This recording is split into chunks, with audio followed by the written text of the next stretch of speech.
મૃત્યુ પછી આત્મા ભોજન કેમ માંગે છે? નમસ્કાર પ્રિય ભક્તો, તમે સાંભળી રહ્યા છો ધાર્મિક પુરાણ. પ્રિય મિત્રો, પ્રાચીન કાળની વાત છે.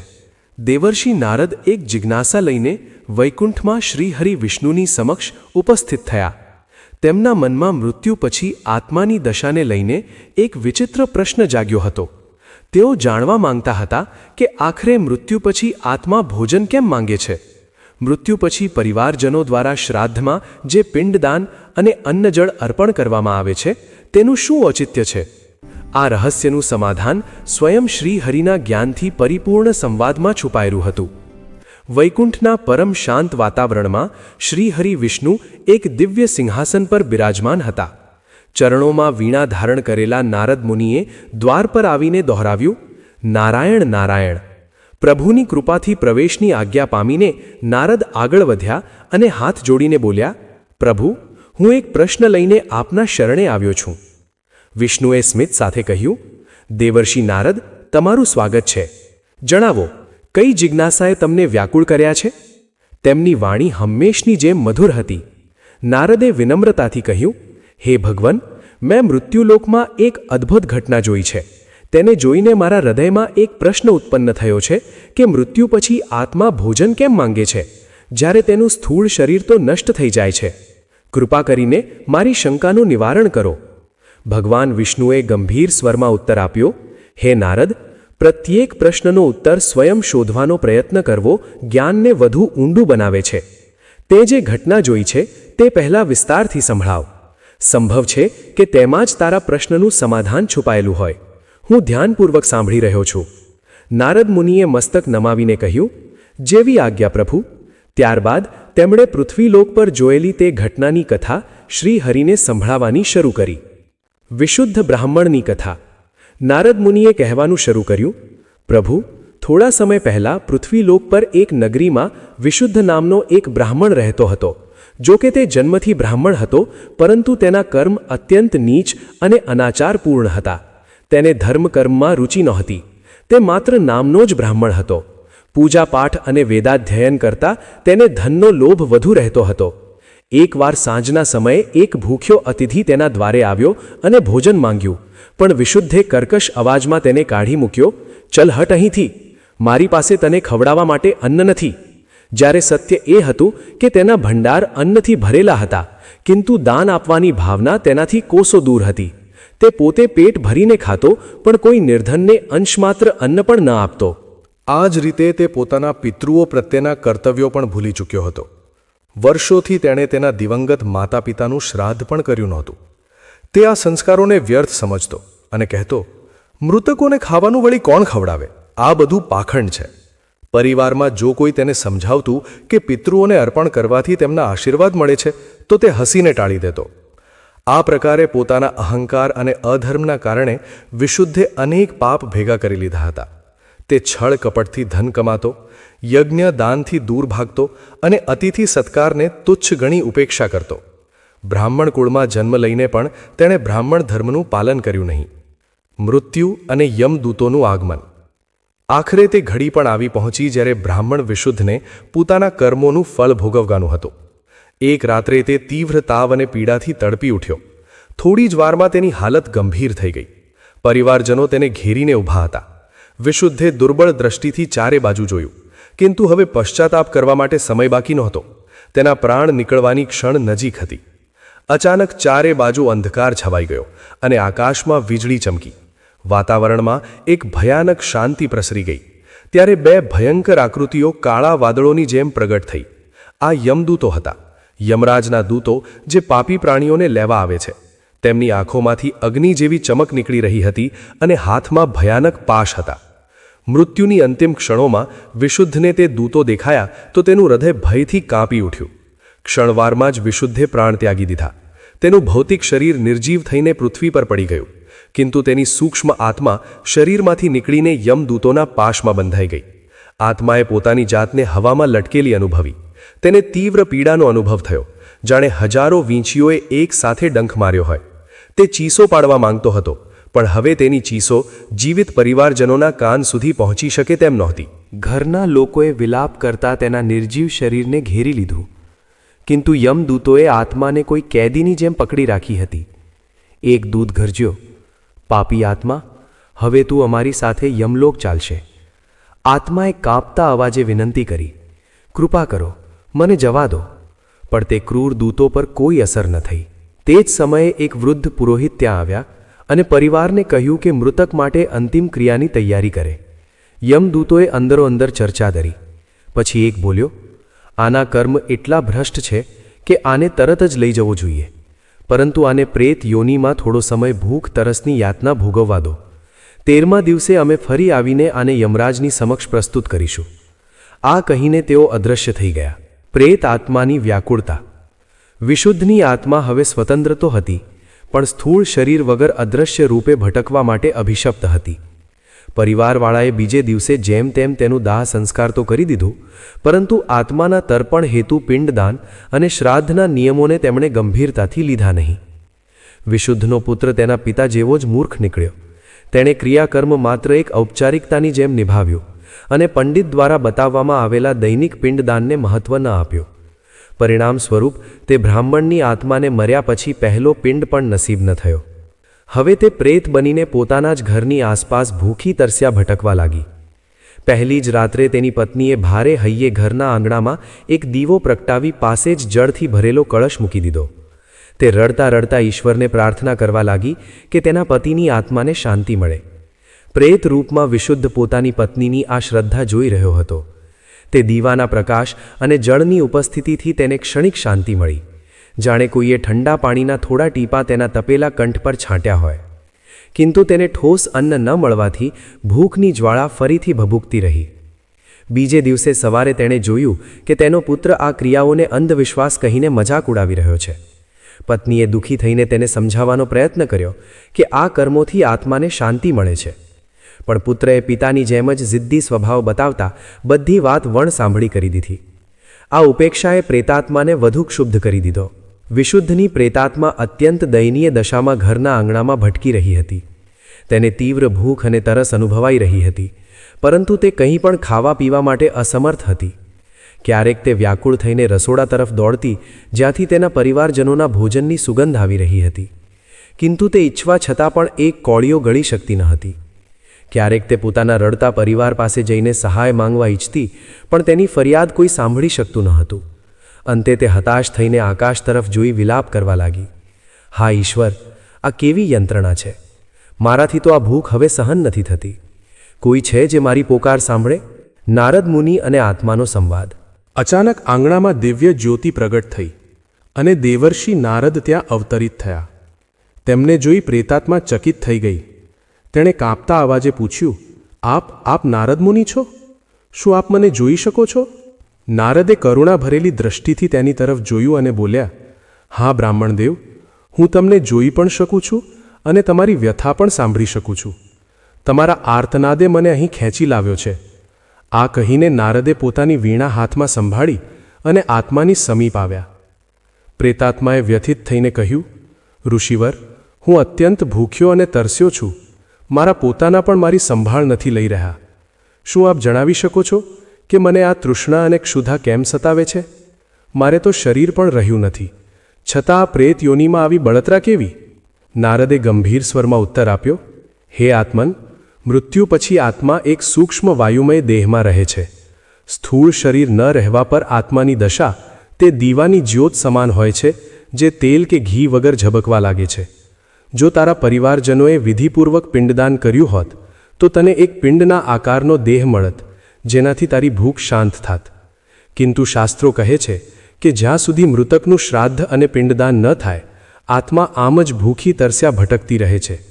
તારી સાથે પણ તે જ થઈ રહ્યું છે. આ સાંભળી પ્રેતાત્મા રડી પડી. તે બોલી, આ તો મારા પોતાના કર્મોનું ફળ છે. મને યાદ છે, એકવાર એક દીન અતિથિએ મારા દ્વારે અન્ન માંગ્યું હતું અને હૃદયહીન થઈને મેં તેને ભગાડી દીધો હતો. જીવનભર મેં ક્યારેય કોઈ ભૂખ્યાને અન્ન આપ્યું નથી, મારા પિતૃઓ સુધીને અર્પણ આપ્યું નથી. આજે મારો પોતાનો પુત્ર પણ મારું શ્રાદ્ધ નથી કરી રહ્યો. હું અભાગી સ્વયં પોતાની આંખોથી જોઈને પણ કંઈ કરી શકતો નથી. નારદે સાંત્વના આપતા કહ્યું, વિપ્રવર, પશ્ચાતાપ કરવું એ પહેલું ડગલું છે. તમારા હૃદયમાં અત્યારે ગ્લાનિ ઉત્પન્ન થઈ છે, આ જ સુધારાની તક છે. તમે ધીરજ રાખો. હું પોતે તમારા પુત્રને સન્માર્ગ પર લાવવાનો પ્રયત્ન કરું છું. જો તે હવે પણ યોગ્ય વિધિથી તારું શ્રાદ્ધ કરે તો તું આ યાતનામાંથી મુક્ત થઈ શકે છે.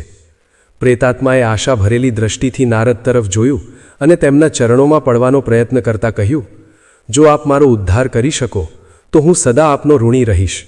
મુનિવર, પ્રેત હોવાને કારણે તે તેમના ચરણ સ્પર્શ ન કરી શક્યો, પરંતુ નારદ તેના ભાવ સમજી ગયા અને બોલ્યા, તારા કલ્યાણ હેતુ હું યથાશક્તિ પ્રયાસ કરીશ. શ્રી હરિ બધું ભલું કરશે. એટલું કહીને નારદ મુનિએ નારાયણ નારાયણનો ઉચ્ચાર કર્યો અને અદૃશ્ય થઈને બ્રાહ્મણના પરિવારને સચેત કરવા નીકળી પડ્યા. નારદ મુનિ થોડી જ ક્ષણોમાં તે ઘરની નજીક પહોંચ્યા જ્યાં વિશુદ્ધનો પરિવાર રહેતો હતો. તેમણે એક વૃદ્ધ તપસ્વીનો વેશ ધારણ કર્યો અને દ્વાર ખખડાવ્યું. અંદરથી વિશુદ્ધનો પુત્ર બહાર આવ્યો. તપસ્વી વેશધારી નારદને જોઈ તેણે નમસ્કાર કર્યા અને પૂછ્યું, મહાત્મન, આ નિર્જન સમયે અમારા દ્વારે આવવાનું કારણ શું છે? તપસ્વી નારદે કોમળ વાણીમાં કહ્યું, વત્સ, મને ઘણી દૂરથી તરસ લાગી હતી. શું તમારા દ્વારે થોડું જળ મળી શકે? પુત્રએ તરત જ અંદરથી પાણી લાવીને આપ્યું. નારદે જળ પીધું પછી બોલ્યા, સંતોષ થયો. હવે એક વાત જણાવ. થોડા દિવસ પહેલાં તારા પિતાજીનું અવસાન થયું છે ને? આ સાંભળી તે યુવકનો ચહેરો ઉદાસ થઈ ગયો. બોલ્યો, હા સ્વામીજી, થોડા દિવસ પહેલાં પિતાજી ચાલ્યા ગયા. અમે તેમનું અંતિમ સંસ્કાર કરી દીધું છે. નારદે પુનઃ પૂછ્યું, અને તેમની આત્માની તૃપ્તિ માટે જે વિધિ વિધાન શાસ્ત્રોમાં બતાવવામાં આવ્યા છે, શું તે પૂરા કર્યા? યુવકે થોડા વિચલિત થઈને ઉત્તર આપ્યો, સ્વામી, અમે ક્રિયા તો કરી, પિંડદાન પણ કર્યું, બસ એટલું જ જેટલું જરૂરી હતું. હું આ રીતિરિવાજોમાં વધુ વિશ્વાસ નથી કરતો. પિતાજી પણ આ વાતોને માનતા નહોતા. આ સાંભળી નારદ ગંભીર થઈ ગયા અને બોલ્યા, પુત્ર, તારા પિતા આત્મા બનીને અહીં આસપાસ ભટકી રહ્યા છે. શું તું જાણે છે કે જો શ્રાદ્ધ કર્મ ઠીકથી ન કરવામાં આવે તો મૃત આત્માને શાંતિ મળતી નથી. તે પ્રેત બનીને ભૂખ તરસથી તડપે છે અને પોતાના પરિવારજનોની ઉપેક્ષાથી કોપિત થઈને અનિષ્ટ પણ કરી શકે છે. આ સાંભળી યુવક થોડો ગભરાયો. નારદે આગળ કહ્યું, શાસ્ત્રોમાં કહેવામાં આવ્યું છે કે જે વ્યક્તિ માતા પિતા વગેરેના મૃત્યુ પર વિધિપૂર્વક તર્પણ નથી કરતો તે પિતૃઋણમાંથી મુક્ત નથી થઈ શકતો અને પિતૃઓની અશાંતિનું પાપ પણ તેના માથે આવે છે. તારા પિતાની આત્મા આ સમયે પ્રેત યોનિમાં દુઃખ પામી રહી છે. શું તારું કર્તવ્ય નથી કે તેમને તૃપ્તિ પ્રદાન કરે? આ શબ્દો સાંભળી પુત્રની આંખો ખુલવા લાગી. યુવકે લજ્જિત થઈને મસ્તક નમાવ્યું અને બોલ્યો, સ્વામીજી, મારાથી ભૂલ થઈ ગઈ જે મેં પિતાજીના શ્રાદ્ધને હળવાશથી લીધું. કૃપા કરીને માર્ગદર્શન આપો કે હવે હું શું કરી શકું જેનાથી તેમની આત્માને શાંતિ મળે? ત્યારે નારદ મુનિએ પોતાનું વાસ્તવિક રૂપ પ્રગટ કર્યું. આંગણામાં દેવર્ષિ નારદને દિવ્ય રૂપમાં જોઈ યુવક અચંબિત થઈ ગયો અને ચરણોમાં દંડવત થઈને બોલ્યો, દેવર્ષિ, આપે સ્વયં આવીને મારી આંખો ખોલી દીધી. હું સૌભાગ્યશાળી છું. કૃપા કરીને જણાવો કે મારે શું કરવું જોઈએ? નારદે આશીર્વાદ આપતા કહ્યું, ઉઠ વત્સ, સમય ઝડપથી વીતી રહ્યો છે. આજે જ શ્રદ્ધાપૂર્વક તારા પિતાનું શ્રાદ્ધ પૂર્ણ વિધિથી સંપન્ન કર.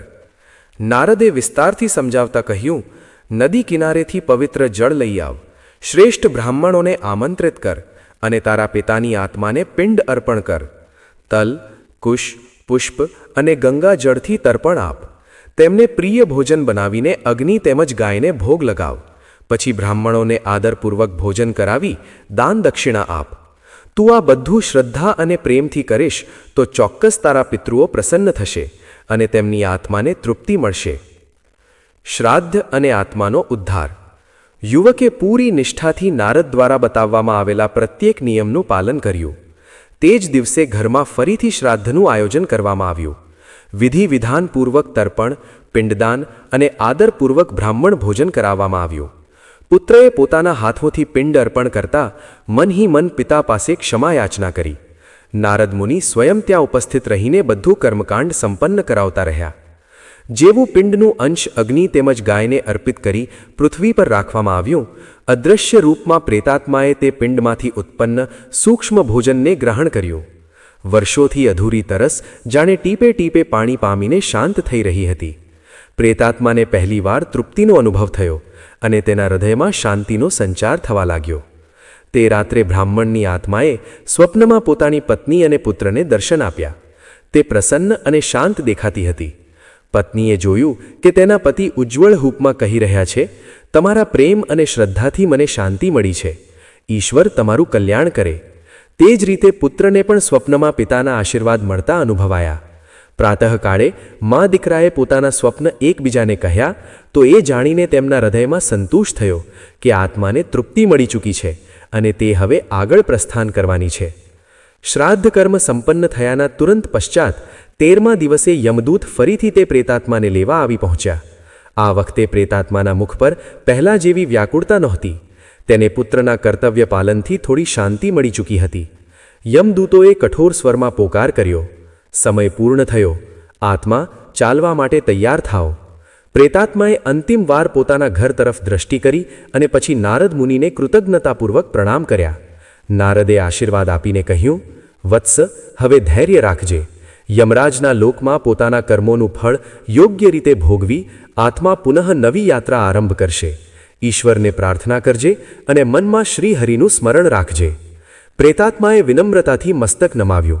યમદૂતોએ તેને પાશથી બાંધ્યો અને પોતાની સાથે આકાશ માર્ગે યમલોક તરફ લઈ ચાલ્યા. થોડી જ પળોમાં તેઓ અદૃશ્ય થઈ ગયા. નારદ મુનિએ પણ તે ઘરના લોકોને આશીર્વાદ આપ્યા અને અંતર્ધ્યાન થઈને પુનઃ વૈકુંઠ પરત ફર્યા, જ્યાં પ્રભુ વિષ્ણુ તેમની પ્રતીક્ષા કરી રહ્યા હતા. શ્રી હરિ વિષ્ણુનો બોધ. નારદે વિનીત સ્વરે કહ્યું, હે પ્રભુ, જે રીતે આપે નિર્દેશ આપ્યો હતો તેમ જ મેં બધું પ્રત્યક્ષ જોયું અને યોગ્ય માર્ગદર્શનથી તે બ્રાહ્મણ પ્રેતની સહાય પણ કરી. હવે મારી જિજ્ઞાસા શાંત થઈ. વાસ્તવમાં આત્મા મૃત્યુ પછી એટલા માટે જ અન્ન માંગે છે કારણ કે સૂક્ષ્મ પ્રેત દેહને સંતુષ્ટ કરવા માટે પિંડરૂપ અન્ન જળની આવશ્યકતા હોય છે. બિના ભૌતિક શરીરના પણ આત્માને ભૂખ તરસ સતાવે છે, જ્યાં સુધી તેને પિંડના માધ્યમથી આહાર ન મળે. નારદ મુનિએ ઉત્સુકતાથી પૂછ્યું, પ્રભુ, તે બ્રાહ્મણ આત્માને યમલોકમાં કેવા પ્રકારનો દંડ મળ્યો? શ્રી હરિ વિષ્ણુએ જણાવ્યું, યમરાજની સભામાં કાંપતી તે આત્માની સમક્ષ ચિત્રગુપ્તે તે બ્રાહ્મણના સમસ્ત પાપોનું લેખું સંભળાવ્યું અને ધર્મરાજે તેના માટે કઠોર દંડ નિર્ધારિત કર્યા. અતિથિને ભૂખ્યો પરત મોકલવા તથા ભૂખ્યાઓને તડપાવાના પાપથી તેને પર્યાવર્તન નામના નરકની યાતના મળશે, જ્યાં ભયંકર કાગડા, ગીધ વગેરે પક્ષીઓ તેની દેહ ચીરી ચીરીને ભક્ષણ કરશે. કર્તવ્ય વિમુખ થઈને ધર્મ ત્યાગ કરવાને કારણે તેને અસિતપત્ર નરકમાં તીક્ષ્ણ તલવાર જેવા પાંદડાવાળા કોરડાઓથી સતત પ્રહાર સહન કરવા પડશે. જેણે દીન અતિથિનું અપમાન કર્યું તેને કૃમિ ભોજન નરકમાં સડતા શરીર સાથે કીટ પતંગો દ્વારા જીવિત જ ભક્ષણનો દંડ ભોગવવો પડશે. આ ઘોર યાતનાઓ બાદ તેના પાપ ઓછા થશે ત્યારે ક્યાંક જઈને તેને પુનર્જન્મની તક મળશે. શ્રીહરિ વિષ્ણુએ સુખદ મંદ સ્મિત સાથે ઉત્તર આપ્યો, નારદ, તમારી કથાએ આ ગૂઢ સત્ય ઉજાગર કરી દીધું છે. ગરુડ પુરાણ તથા અન્ય શાસ્ત્રોમાં પણ આ સ્પષ્ટ કહેવામાં આવ્યું છે કે મૃત્યુ ઉપરાંત જીવાત્માને સૂક્ષ્મ રૂપમાં પણ ભૂખ અને તરસનો અનુભવ થાય છે. શ્રીહરિ વિષ્ણુએ આગળ કહ્યું, જો તેના પરિવારજનો શ્રાદ્ધ વગેરે કર્તવ્યોનું પાલન કરે તો પ્રેત યોનિમાં તે આત્માને તૃપ્તિ મળે છે અને તે પોતાની આગળની યાત્રા કરી શકે છે. 13મા દિવસે શ્રાદ્ધ કર્મ પછી યમદૂત આત્માને પકડી લે છે અને લગભગ 1 વર્ષ એટલે કે 348 દિવસોની કઠી યાત્રા બાદ યમપુરી પહોંચાડી દે છે. પરંતુ જે લોકો જીવનમાં ધર્મનું પાલન નથી કરતા અને મરવા પર તેમના પરિવારજનો પણ તેમનું તત્પરતાથી તર્પણ નથી કરતા, તેમની આત્માઓને આવી જ દુઃખદ સ્થિતિમાંથી પસાર થવું પડે છે. એટલા માટે જીવતા રહીને આપણે ધર્મપૂર્વક આચરણ કરવું જોઈએ અને માતા પિતા વ પિતૃઓના ઋણમાંથી મુક્ત થવા માટે શ્રદ્ધાપૂર્વક તેમનું શ્રાદ્ધ તર્પણ કરવું જોઈએ. નારદ મુનિએ સહમતિમાં શીશ નમાવ્યું અને ભાવુક સ્વરમાં કહ્યું, પ્રભુ, ખરેખર આજે એક મહાન શીખ મળી છે. હવે હું સંસારમાં જઈને લોકોને આ સત્યથી માહિતગાર કરીશ, જેથી કોઈ પણ પોતાના પિતૃઓને ભૂખ્યા ન રાખે અને ન તો પોતે મૃત્યુ પછી આવી દુર્દશા ભોગવવી પડે. ભગવાન વિષ્ણુએ હાથ ઉઠાવી નારદને આશીર્વાદ આપ્યા. નારદ મુનિએ ઉલ્લાસપૂર્વક નારાયણ નારાયણનું કીર્તન કર્યું. વૈકુંઠમાં ઉપસ્થિત દિવ્ય પાર્ષદોએ પણ જય જયકાર કર્યો. આ પ્રકારે નારદની જિજ્ઞાસાનું સમાધાન થયું અને બધા લોકમાં આ સંદેશ ફેલાઈ ગયો કે મર્યા પછી આત્મા ભોજન એટલા માટે માંગે છે જેથી તેની સૂક્ષ્મ દેહને સંતોષ મળી શકે અને તે પરમ ગતિ તરફ પ્રસ્થાન કરી શકે. મિત્રો, જો તમને આ કથા જ્ઞાનવર્ધક અને ભાવપૂર્ણ લાગી હોય તો તેને લાઈક ચોક્કસ કરો અને કમેન્ટમાં તમારા વિચારો શેર કરો. સાથે જ આ કથાને તમારા મિત્રો સાથે શેર કરો તથા આવી જ વધુ પૌરાણિક અને આધ્યાત્મિક કથાઓ માટે અમારી ચેનલને સબસ્ક્રાઇબ કરવાનું ભૂલશો નહીં. શું તમે ઈચ્છો છો કે હું આ કથા સાથે જોડાયેલ કોઈ ખાસ વિષય જેમ કે ગરુડ પુરાણના નરક વિશે વધુ માહિતી આપું?